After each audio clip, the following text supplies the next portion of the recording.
الحمدللہ رب العالمین والعاقبۃ للمتقین والصلاۃ والسلام علی اشرف الانبیاء والمرسلین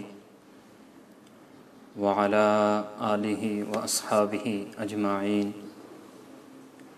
اما بعد فاعوذ باللہ من الشیطان الرجیم بسم اللہ الرحمن الرحیم ببرکۃ ان اللہ وملائکتہ یصلون علی النبی یا ایہا الذین آمنوا صلوا علیہ وسلموا تسلیما اللہم صل علی سیدنا و مولانا محمد وعلی آل سیدنا و مولانا محمد وبارک وسلم علیہ۔ معزز و محتشم آواز ٹی وی کے دیکھنے والے ناظرین، السلام علیکم ورحمۃ اللہ وبرکاتہ۔ بحمدہ تعالی آج چھٹا روزہ ہے اور آواز ٹی وی کی وساطت سے آپ لوگ ہمارے رمضان اور قرآن سے متعلق پروگرامز دیکھ رہے ہیں، اور ہمارے لیے سب سے خوشی کی بات یہ ہے کہ آپ لوگ ان پروگرامز کو دیکھ بھی رہے ہیں اور پسند بھی کر رہے ہیں۔ ہماری کوشش رہے گی کہ ہم لوگ آواز ٹی وی کی وساطت سے آپ تک یہ پروگرامز پہنچاتے رہیں، اور انشاءاللہ ہر رات 10 بجے آپ یہ پروگرام یوٹیوب پر آواز ٹی وی کی وساطت سے دیکھ سکیں گے۔ تو ان پروگرامز کا مقصد جو ہے وہ صرف اور صرف دین محمدی کی اشاعت ہے، دین محمدی کا پیغام آپ لوگوں تک پہنچانا ہے۔ ناظرین اکرام، میرا یہ پروگرام رمضان اور اس کے مسائل کے حوالے سے ہے۔ پچھلے پروگرام میں بھی میں نے چند باتیں روزے کے فضائل کے بارے میں آپ کے گوش گزار کی تھیں۔ آج بھی میں نبی پاک صلی اللہ علیہ وبارک وسلم کے اس فرمان کا سہارا لیتے ہوئے اپنی بات کو آگے بڑھاؤں گا کہ نبی پاک صلی اللہ علیہ وبارک وسلم نے ارشاد فرمایا، بنی الاسلام علی خمس، کہ اسلام کی بنیاد جو ہے یہ 5 چیزوں پر ہے، اور ان میں سے ایک چیز حضور نے ارشاد فرمائی وصوم رمضان، کہ وہ رمضان کے روزے ہیں۔ جیسا کہ آپ احباب بخوبی جانتے ہیں کہ جو اہمیت روزے کے بارے میں اللہ رب العزت نے قرآن مجید فرقان حمید میں بیان فرمائی، اور جا بجا آپ علماء کرام سے اس کی فضیلت کے بارے میں بھی سنتے رہتے ہیں، تو روزہ جو ہے یہ اسلام کے بنیادی ارکان میں سے ہے، یہ ایک رکن ہے اسلام کا بنیادی، کہ جس کے اوپر اسلام کی عمارت کھڑی ہے۔ تو اس حوالے سے یہ انتہائی عظیم عبادات میں سے ایک عبادت شمار کیا جاتا ہے، اور اسی کی فضیلت بیان کرتے ہوئے میرے اور آپ کے کریم آقا و مولا صلی اللہ علیہ وبارک وسلم آپ نے ارشاد فرمایا، من صام رمضان ایمانا و احتسابا غفر له ما تقدم من ذنبہ۔ حضور علیہ الصلوۃ والسلام نے ارشاد فرمایا، جس نے ثواب اور ایمان کی خاطر رمضان کے روزے رکھے، اللہ رب العزت اس کے زندگی کے سارے گناہوں کو معاف فرما دے گا۔ تو اب یہ چیز کہ انسان ثواب کی نیت سے، فلاح کی نیت سے، ایمان کی نیت سے جب روزے رکھتا ہے، تو اب یہ روزہ رکھنا جب تک انسان کو روزے کی مکمل انفارمیشن نہیں ہوگی کہ انسان سارا دن بھوک پیاس کیوں برداشت کرتا ہے؟ فقط اللہ رب العزت کے لیے، کیونکہ اس ساری کی ساری عبادت کا جو دار و مدار ہے وہ اللہ رب العزت نے بیان فرمایا لعلکم تتقون، تاکہ تم تقوی پرہیزگار بن جاؤ، تقوی تمہیں حاصل ہو۔ تو تقوی کا مقام حاصل کرنے کے لیے انسان کے لیے یہ چیزیں ضروری ہیں کہ انسان خود بھوک پیاس برداشت کرے۔ جب انسان خود بھوک پیاس برداشت کرے گا، خود بھوکا رہے گا، تو اس کو دوسروں کی بھوک کی جو تکالیف ہیں ان کا احساس ہوگا کہ لوگ جو آج سڑکوں پر بھوکے مر رہے ہیں، جو آج فاقوں کی زندگی بسر کر رہے ہیں، جب انسان خود بھوک کی تکلیف کو برداشت کرے گا تو دوسروں کی تکالیف کو محسوس کر سکے گا۔ جس طرح کہا جاتا ہے کہ سوار شخص اسی وقت کسی پیدل شخص کی تکلیف کو محسوس کر سکتا ہے جب وہ خود پیدل سفر کرے۔ تو جب تک انسان خود بھوک پیاس برداشت نہیں کرے گا، اور روزے میں بھی جب انسان بھوک اور پیاس کو برداشت کرتا ہے تو اس کا فقط مقصد یہی ہوتا ہے کہ انسان دوسروں کی بھوک کو محسوس کر سکے، انسان دوسروں کی مشکلات کو تکالیف کو محسوس کر سکے۔ لیکن جب روزہ ہمیں ان چیزوں کا درس دیتا ہے کہ آپ اندازہ لگائیں کہ جب روزے کی حالت میں انسان بھوک پیاس برداشت کرتا ہے تو اس کو دوسروں کی تکالیف کا احساس ہوتا ہے، انسان اپنی نفسانی خواہشات پر کنٹرول کرتا ہے صرف اور صرف روزے کی حالت میں۔ لیکن جب ہمارا پیٹ بھر جاتا ہے تو اس کے بعد ہماری آنکھ، ہمارا ہاتھ، ہماری شرمگاہ یہ بھی بھوک محسوس کرنے لگ جاتے ہیں، ان کو بھی پھر بھوک محسوس ہوتی ہے۔ تو روزے کی حالت میں انسان اچھے طریقے سے بخوبی ان چیزوں کی حفاظت کر سکتا ہے، کیونکہ یہ اللہ کی حدود ہیں۔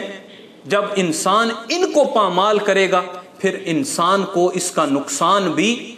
بہت بھیانک طریقے سے بھگتنا پڑے گا۔ تو اس لیے ارشاد فرمایا کہ تم تقوی اختیار کرو۔ روزے کا اصل مقصد جو ہے یہ تقوی ہے کہ انسان جو ہے یہ تقوی پرہیزگار بن جائے تاکہ دوسروں کی تکالیف کو، ان کے احساسات کو، ان کے جذبات کو محسوس کرنے لگ جائے۔ اور اس حوالے سے ایک اور بات بھی اپنے ذہن میں رکھیے گا کہ رمضان المبارک آتے ہی ہمارے لوگوں کے دل جو ہیں وہ نرم ہو جاتے ہیں، اللہ کی بندگی کے لیے تیار ہو جاتے ہیں۔ کیونکہ میرے نبی پاک صلی اللہ علیہ وبارک وسلم کا معمول مبارک تھا کہ حضور علیہ الصلوۃ والسلام جب رمضان کا مہینہ آتا حضور اپنی کمر کس لیتے، یعنی خوب اس میں سخاوت بھی کرتے، حضور خوب عبادت بھی کرتے، اور اللہ رب العزت کی رضا اور ثواب کی نیت سے حضور علیہ الصلوۃ والسلام رمضان شریف کے روزے بھی رکھتے۔ لیکن آج اس کے برعکس ہمارا حال کیا ہے کہ ہم بھوک اور تکالیف برداشت تو کرتے ہیں لیکن رمضان کے مسائل نہ جاننے کی وجہ سے ہم اپنے روزے کی مکمل طور پر حفاظت نہیں کر سکتے۔ تو آج میں چند باتیں روزے کے حوالے سے، یعنی ہم اپنا روزہ سٹارٹ کرتے ہیں سحری کے وقت سے، تو آج ہم چند وہ مسائل سیکھنے کی کوشش کریں گے کہ جن کی وجہ سے ہم اپنے روزے سے جو ثمرات، جو فوائد ہمیں روزہ دینا چاہتا ہے تاکہ ہم اس کو مکمل طور پر حاصل کر سکیں۔ تو سحری کے حوالے سے چند ایسی غلط فہمیاں ہم لوگوں میں پائی جاتی ہیں کہ جن کا ازالہ کرنا جو ہے وہ بہت ضروری ہے۔ ناظرین اکرام، جب رمضان شروع ہوتا ہے تو خصوصاً ہمارا جو نوجوان طبقہ ہے ان کی روٹین یہ بن جاتی ہے کہ وہ ساری رات جاگ کر گزار دیتے ہیں اور رات کو طرح طرح کے کھانے مشروبات پیے جاتے ہیں۔ تو جس کی وجہ سے ہم لوگ بھرپور طریقے سے سحری نہیں کر سکتے. تو میرے نبی پاک صلی اللہ علیہ وبارک وسلم کا یہ فرمان سنیے، اور آپ کو یہ سننے کے بعد محسوس ہوگا، آپ کو پتہ چلے گا کہ سحری کرنے میں کتنی برکت ہے، اور کیا کیا نعمتیں اور کیا کیا برکتیں، کیا کیا نوازشات اللہ رب العزت نے اس سحری میں ہمارے لیے رکھی ہیں. میرے نبی پاک صلی اللہ علیہ وبارک وسلم کی حدیث پاک ہے، تسحروا فإن فی السحور برکۃ. میرے نبی پاک صلی اللہ علیہ وسلم آپ نے ارشاد فرمایا کہ سحری کرو، کیونکہ اس میں اللہ رب العزت نے تمہارے لیے برکت رکھی ہے. اب ہر انسان اس چیز کی کوشش میں لگا ہوا ہے. ہم اپنے علماء کرام سے برکت کی دعا بھی کرواتے ہیں، پیران عظام سے برکت کی دعاؤں کا بھی کہتے ہیں، لیکن جو چیزیں ہمیں رسول پاک صلی اللہ علیہ وبارک وسلم نے بتائیں، اگر ہم ان پر ڈائریکٹ عمل کرتے جائیں تو اللہ رب العزت کی ذات ہمارے گھروں میں، ہمارے کھانوں میں، ہماری زندگیوں میں خود بخود اس برکت کو شامل فرما دے گا. ایک ضمناً ایک بات عرض کرتا چلوں کہ برکت اور کثرت میں فرق ہے. برکت اور چیز ہے اور کثرت جو ہے وہ اور چیز ہے. یہ ضمناً بات میں اس لیے عرض کر رہا ہوں تاکہ آپ کو برکت کا معنی سمجھا سکوں کہ برکت کیا چیز ہے اور کثرت کیا چیز ہے. کثرت یہ ہے کہ گھر کے 6 افراد کمانے والے ہیں، لیکن جب مہینے کا آخری دن آتا ہے تو اس وقت انسان کی جیب میں پیسے نہیں ہوتے. یہ مال کی فراوانی ہے کہ گھر میں 6 کمانے والے ہیں، 6 کے 6 کما کر لا رہے ہیں، لیکن گھر میں معاملات اتنے زیادہ ہیں، بیماریاں اتنی زیادہ ہیں کہ مہینے کے آخر میں پھر بھی ہمارے پاس پیسے نہیں بچتے. اب برکت کا سنیے کہ برکت کیا ہے. گھر میں 1 کمانے والا ہو اور 10 کھانے والے ہوں، پھر بھی مہینے کے آخر میں اچھی خاصی جب رقم بچ جائے تو یہ اللہ رب العزت کی طرف سے برکت ہے کہ انسان حلال رزق کما رہا ہو، حلال رزق کھا رہا ہو، تو یہ برکت ہے. اس لیے نبی پاک صلی اللہ علیہ وبارک وسلم آپ نے ارشاد فرمایا کہ سحری کیا کرو، چاہے وہ چند لقمے کیوں نہ ہوں، وہ چند پانی کے گھونٹ ہی کیوں نہ ہو. تو جب تم سحری کرو گے تو اللہ رب العزت نے اس کھانے میں تمہارے لیے برکت رکھی ہے. جب تم اس برکت کو اپنی زندگی میں شامل کر لو گے تو پھر ہوگا کیا کہ اللہ رب العزت تمہارے نامہ اعمال میں نیکیاں بھی درج فرماتا رہے گا. تو اس لیے نبی پاک صلی اللہ علیہ وبارک وسلم آپ نے ارشاد فرمایا کہ سحری کیا کرو. اور ایک اور مقام پر حضور نے ارشاد فرمایا کہ مومن کے لیے بہترین سحری جو ہے یہ کھجور ہے.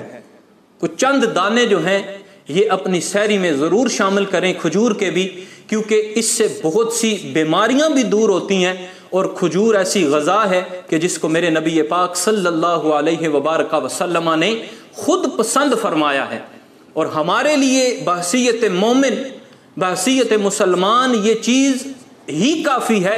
کہ جس چیز کو ہمارے نبی علیہ الصلوۃ والسلام نے پسند فرما لیا، ہمیں چاہیے کہ ہم آنکھیں بند کر کے اس چیز کو پسند کر لیں. ہمارے لیے یہ چیز ہی کافی ہے کہ ہمارے نبی پاک صلی اللہ علیہ وبارک وسلم نے اس چیز کو پسند فرمایا. اب سحری کے وقت جن چیزوں کا، جن مسائل کا ہمیں سامنا کرنا پڑتا ہے، سب سے پہلے ہم اس مسئلے کی طرف چلیں گے کہ جو اکثر لوگ شرم کی وجہ سے، جھجک کی وجہ سے، نہ تو ہمیں ہمارے والدین سے ان مسائل کا پتہ چلتا ہے، اور یہ اس کی وجہ سب سے بڑی یہی ہے کہ ہمارے والدین جو ہیں وہ خود ان مسائل سے دور ہوتے ہیں. تو اس وجہ سے نہ تو وہ خود ان مسائل کو اپنے بچوں تک ڈلیور کر سکتے ہیں، اور شرم کی وجہ سے نہ ہی ہم اپنے محلے کے امام مسجد صاحب جو یا خطیب صاحب ہیں، نہ ان سے ان مسائل کا حل دریافت کرتے ہیں. تو آج آواز ٹی وی کی وساطت سے اس نے ہمیں یہ پلیٹ فارم مہیا کیا ہے. تو میں چاہتا ہوں کہ چند وہ مسائل جن کا جاننا روزے کی حالت میں، ویسے بھی یہ مسائل ہمیں معلوم ہونے چاہیے، لیکن رمضان المبارک کی اس خصوصی ٹرانسمیشن کے ذریعے ہم آپ تک یہ مسائل پہنچائیں گے، اور ان مسائل کے حوالے سے اسکرین پر نمبر بھی موجود ہیں۔ ان مسائل کے حوالے سے اگر آپ کو کوئی بھی سوال کرنا ہو، کوئی مسئلہ پوچھنا ہو، تو آپ ہمیں کال کریں، ہم انشاءاللہ آپ کے ان مسائل کو آپ تک ان کے جوابات بھی پہنچائیں گے۔ تو میں بات کر رہا تھا سحری کے مسائل کے حوالے سے۔ تو سحری میں ہمیں جو سب سے بڑا مسئلہ درپیش ہوتا ہے وہ ہے غسل کا، کہ جب ہم اپنی سحری شروع کرتے ہیں تو بعض لوگ ایسے ہیں کہ جو سو کر اٹھے ہوں اور انہیں غسل کی ضرورت ہو، غسل کی حاجت ہو، تو اب اس میں انسان جو ہے وہ کیا کرے؟ تو سب سے پہلی بات یہ ہے کہ اگر وقت میں وسعت ہو، اگر وقت آپ کو اجازت دے رہا ہو کہ آپ غسل کر کے سحری کر سکتے ہیں، اتنا ٹائم موجود ہے، اتنا وقت موجود ہے، تو پھر فقہاء نے لکھا ہے کہ آپ پہلے غسل کریں پھر اس کے بعد سحری کریں۔ لیکن اگر بعض دفعہ اس طرح بھی ہوتا ہے کہ وقت جو ہے وہ بہت تنگ ہوتا ہے، انسان کی آنکھ کھلتی ہے اور وقت جو ہے وہ اتنی اجازت نہیں دیتا، انسان کے پاس آپشن دو ہی ہوتے ہیں کہ یا تو وہ سحری کر لے، یا پھر ان میں سے اگر چاہے تو سحری کر لے یا پھر غسل کر لے۔ تو فقہاء نے لکھا ہے کہ اگر وقت جو ہے وہ تنگ ہو تو انسان کے لیے ضروری ہے کہ وہ پہلے سحری کر لے، سحری کھائے، سحری کرنے کے بعد انسان جو ہے وہ فوراً غسل کر لے۔ بے شک روزہ بند بھی ہو جائے، سحری کرنے کے بعد روزہ بند بھی ہو جائے تو پھر بھی اس انسان کے لیے غسل کرنا جو ہے یہ ضروری ہے، اور اگر وہ بعد میں غسل کر لے تو تب بھی اس کا روزہ جو ہے وہ ٹھیک ہوگا، اس کا روزہ فاسد نہیں ہوگا یا اس کا روزہ خراب نہیں ہوگا۔ اور اسی غسل کے حوالے سے ایک ہمیں سب سے بڑا مسئلہ ایک اور یہ درپیش رہتا ہے کہ ہم لوگوں کو مسائل کی دوری کی وجہ سے سب سے جو ہمارے درمیان بڑا مسئلہ ہے وہ یہ ہے کہ اگر روزے کی حالت میں، اب جس طرح میں نے پہلے بات کی کہ ہمارے اکثر نوجوان، ہمارے بھائی اور بہنیں، ہوتا یہ ہے کہ رات ساری جاگ کر گزارتے ہیں اور پھر سارا دن سو کر گزار دیتے ہیں۔ تو اب اگر روزہ بند کرنے کے بعد انسان نماز پڑھ کے اپنے معاملات سے فارغ ہو کر اگر وہ چند گھنٹے کے لیے آرام کر رہا ہے، تو اب اس آرام کی حالت میں، روزے کی حالت میں اگر انسان پر غسل جو ہے وہ فرض ہو جائے، انسان کو غسل کی حاجت پڑ جائے، تو اب ان حالات میں عام لوگوں کا کنسپٹ یہ ہے کہ اگر روزے کی حالت میں انسان پر غسل جو ہے وہ لازم ہو جائے تو اس حالت میں روزہ جو ہے وہ ٹوٹ جاتا ہے۔ حالانکہ مسئلہ ایسا نہیں ہے، اس حالت میں بھی، روزے کی حالت میں اگر انسان پر غسل فرض ہو جائے تو انسان کا روزہ جو ہے وہ ٹوٹتا نہیں ہے، بلکہ انسان کا روزہ سلامت رہتا ہے۔ اور اب جس شخص پر غسل فرض ہوا ہے، اب اس شخص کے لیے لازم ہے کہ جب اس کی آنکھ کھلے تو وہ فوراً غسل کر لے، تو اس شخص کا روزہ جو ہے وہ صحیح ہے۔ اب ان مسائل کے علاوہ ضمناً میں غسل کا طریقہ بھی بیان کرتا چلوں، کیونکہ ہم لوگ ہمارا ان مسائل کو سیکھنا جو ہے وہ ضروری ہے، اور جو طریقہ میں آپ کو بیان کرنے جا رہا ہوں غسل کا، میں یہ بات گارنٹی کے ساتھ کر سکتا ہوں کہ آپ میں سے، ہمارے ناظرین میں سے اکثر لوگ یہ طریقہ، اس طرح کی وضاحت یہ پہلی دفعہ سن رہے ہوں گے، اور جب چیز ان لوگوں کو بتائی جائے تو ہمارے لوگوں کا فرسٹ ری ایکشن جو یہ ہوتا ہے وہ یہی ہوتا ہے کہ مولوی صاحب یہ مسئلہ تو ہم نے پہلے نہیں سنا تھا۔ ہمارے دین کی دوری کی وجہ سے ہم لوگ اتنے وہ مسئلہ سن کر پریشان ہو جاتے ہیں کہ شاید یہ مسئلہ مولوی صاحب اپنی طرف سے خود بتا رہے ہیں، یہ دین کی دوری کی وجہ سے ہے۔ اب غسل کرنے کا طریقہ وہ یہ ہے کہ غسل میں 3 فرائض ہیں۔ سب سے پہلا کہ آپ کلی کریں، اور دوسرا ناک میں پانی چڑھائیں، یعنی جس طرح وضو میں ناک کی سخت ہڈی تک پانی پہنچانا ضروری ہوتا ہے، اسی طرح آپ غسل میں بھی وہ ناک کی ہڈی تک پانی پہنچائیں۔ اور تیسرا ہے کہ جسم میں سے کوئی بھی ایک بال کے برابر بھی اگر جگہ خشک رہ جائے تو انسان کا غسل نہیں ہوتا۔ اب غسل کرنے کا جو سنت طریقہ ہے وہ کیا ہے؟ اب یہ چیزیں آپ نے غور سے سننی ہے کہ ہمیں غسل کس طرح کرنا چاہیے۔ جب انسان باتھ روم میں داخل ہو تو اس سے پہلے اعوذ باللہ بسم اللہ پڑھ لے، اس کے بعد باتھ روم جانے کی دعا بھی پڑھ لے، کیونکہ آپ باتھ روم کے اندر جا کر کوئی بھی دعا نہیں پڑھ سکتے، اور جس جگہ انسان غسل کر رہا ہو فقہاء نے لکھا ہے کہ اس جگہ پر انسان کا پاخانہ کرنا بھی جو ہے یہ بھی مناسب نہیں ہے، انسان اس سے بھی بچے کہ اس جگہ انسان پیشاب نہ کرے۔ تو غسل کے لیے جب آپ باتھ روم میں داخل ہوں تو باہر ہی دعا پڑھ کر اعوذ باللہ بسم اللہ پہلے پڑھ لیں، اس کے بعد دعا پڑھیں، دعا پڑھنے کے بعد آپ اپنا بایاں پاؤں باتھ روم کے اندر رکھیں، اور اسی طرح جب باہر نکلیں تو دایاں پاؤں رکھیں اور اس کے بعد آ کر دعا پڑھ لیں۔ تو جب آپ غسل خانے کے اندر غسل کرنے کے لیے داخل ہوں گے تو سب سے پہلی چیز، اب سنت طریقہ یہ ہے کہ جب آپ اپنے کپڑے اتاریں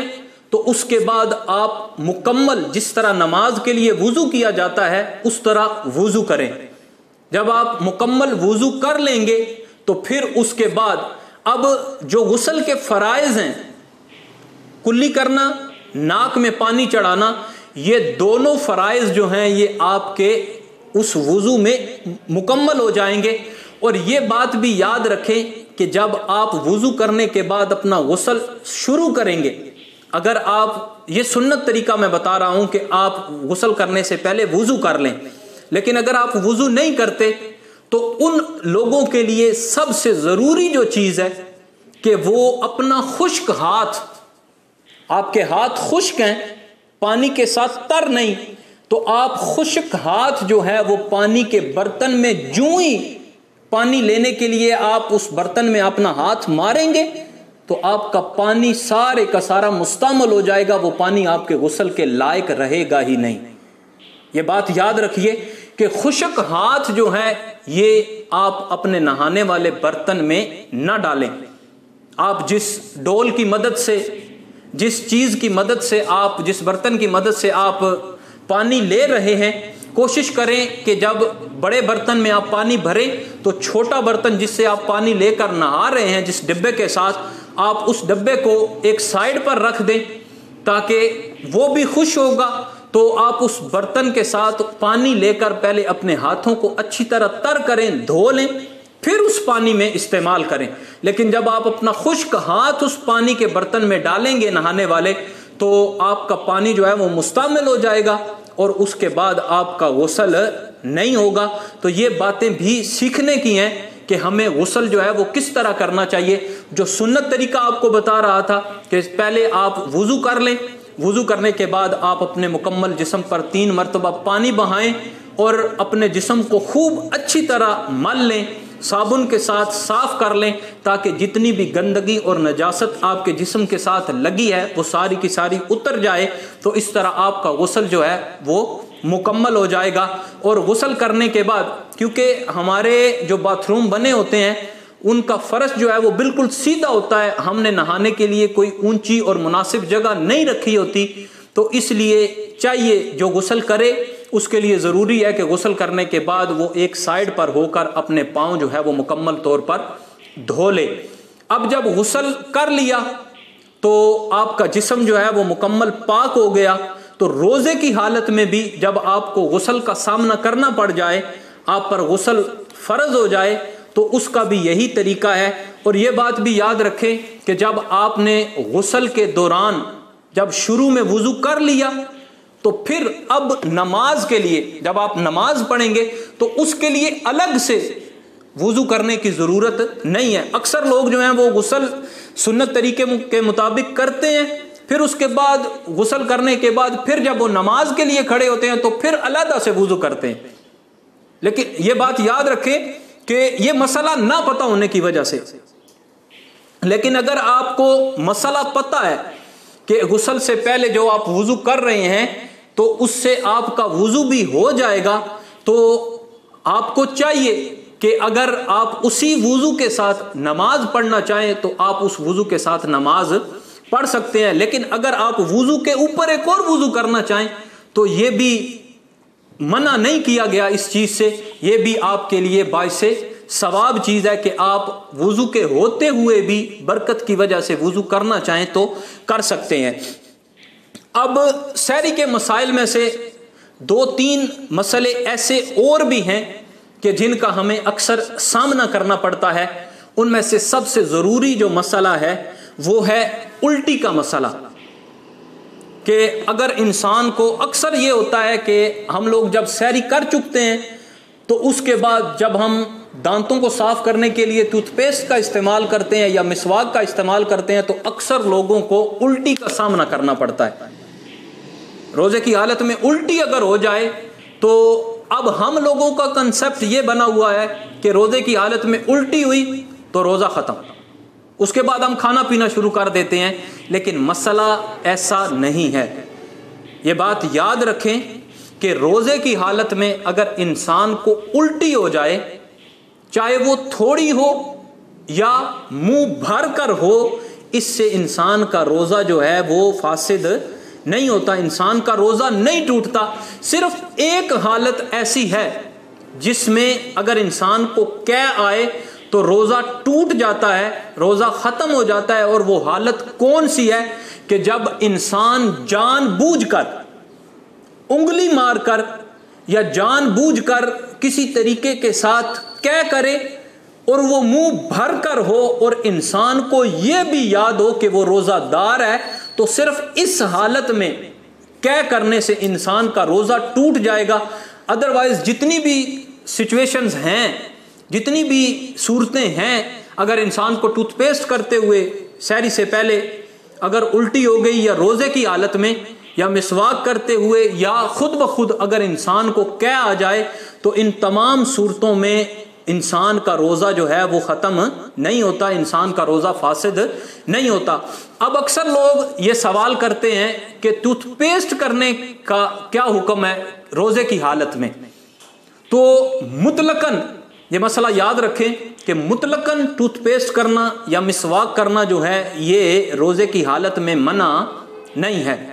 آپ روزے کی حالت میں مسواک بھی کر سکتے ہیں اور ٹوتھ پیسٹ بھی کر سکتے ہیں، کیونکہ اس کا مقصد جو ہے وہ یہی ہوتا ہے کہ انسان جو ہے وہ اپنے دانتوں کی صفائی رکھے۔ تو صفائی رکھنے کی وجہ سے مطلقاً روزے کی حالت میں انسان ٹوتھ پیسٹ کر سکتا ہے، لیکن فقہا نے روزے کی حالت میں ٹوتھ پیسٹ کرنے سے منع اس لیے فرمایا ہے کہ کیونکہ اگر اس کے ذرات، ٹوتھ پیسٹ کے ذرات آپ کے حلق میں چلے گئے تو اس سے آپ کا روزہ جو ہے وہ فاسد ہو جائے گا، آپ کا روزہ ختم ہو جائے گا۔ تو اس لیے مطلقاً ٹوتھ پیسٹ کرنا جو ہے یہ منع نہیں ہے، لیکن عزیمت پر عمل کرتے ہوئے آپ کو چاہیے کہ آپ روزے کی حالت میں اگر سحری بند ہونے سے پہلے، روزے کا وقت ختم ہونے سے پہلے آپ سحری کے بعد اگر ٹوتھ پیسٹ اس سے اپنے دانت صاف کر لیتے ہیں تو سارا دن جو ہے وہ آپ کے دانت صاف رہیں گے۔ تو روزے سے پہلے کوشش کیا کریں کہ مسواک بھی کر لیں اور اپنے ہاتھ جو ہے وہ، اپنے دانت جو ہے وہ ٹوتھ پیسٹ سے صاف کر لیں۔ روزے کی حالت میں منع نہیں ہے، لیکن اگر آپ اس سے بچ جائیں تو بہتر ہے، کیونکہ اس کے ذرات جو ہیں وہ ہمارے حلق میں جا سکتے ہیں۔ جب حلق میں اس ٹوتھ پیسٹ کے ذرات جائیں گے تو پھر اس کے ساتھ جو ہے یہ ہمارا روزہ فاسد ہو جائے گا۔ تو آج کے سیشن میں ہم نے جن مسائل کا ذکر کیا ہے، میرے خیال میں اگر ہم ان مسائل پر عمل کریں، ان مسائل کو یاد رکھیں، تو ہمارے لیے یہ باعث ثواب بھی ہوگا اور باعث برکت بھی ہوگا، اور ہم روزے کے حقیقی ثمرات اور فوائد کو بھی حاصل کر سکیں گے۔ اور پروگرام کے آخر میں آپ کو یہ بات یاد کرواتا چلوں کہ اس پروگرام کے حوالے سے، رمضان المبارک کے مسائل کے حوالے سے، اگر آپ ہمیں کوئی مشورہ، پروگرام کے حوالے سے بھی اگر آپ کوئی مشورہ دینا چاہیں، کوئی تجویز دینا چاہیں، تو آپ ہمارے واٹس ایپ نمبر پر کال کر سکتے ہیں۔ اسکرین پر وہ نمبر موجود ہیں، آپ ہمیں ای میل کر سکتے ہیں، آپ ہمیں کال کر سکتے ہیں، آپ اپنی قیمتی آراء سے ہمیں مستفید کر سکتے ہیں، آپ ہمیں اپنی قیمتی آراء بھیجیں۔ اس کو پسند کر رہے ہیں آپ ان پروگرامز کو، لیکن ہماری آپ سے ریکویسٹ یہ ہے کہ آپ ہمیں اپنی قیمتی آراء بھی بھیجیں، تاکہ ہمیں اس پروگرام کو مزید بہتر کرنے کے لیے جن اقدامات کو ہم ضروری سمجھیں گے ہم وہ ضرور کریں گے۔ اور اس پروگرام کے حوالے سے آپ کے جتنے مسائل ہیں رمضان المبارک کے، آپ ہمیں کال کر کے بتائیں، ہم انشاءاللہ ان مسائل کا حل لے کر آپ کے سامنے حاضر ہوں گے۔ اللہ رب العزت ہمیں دین سمجھنے، دین سیکھنے اور دین سکھانے کی توفیق عطا فرمائے۔ وآخر دعوانا ان الحمدللہ رب العالمین۔ تو شاہ خوباں تو جان جانا، تو شاہ خوباں تو جان جانا ہے، چہرہ الکتاب تیرا نہ بن سکی ہے، نہ بن سکے گا، نہ بن سکی ہے، نہ بن سکے گا، مثال تیری جواب تیرا، مثال تیری جواب تیرا۔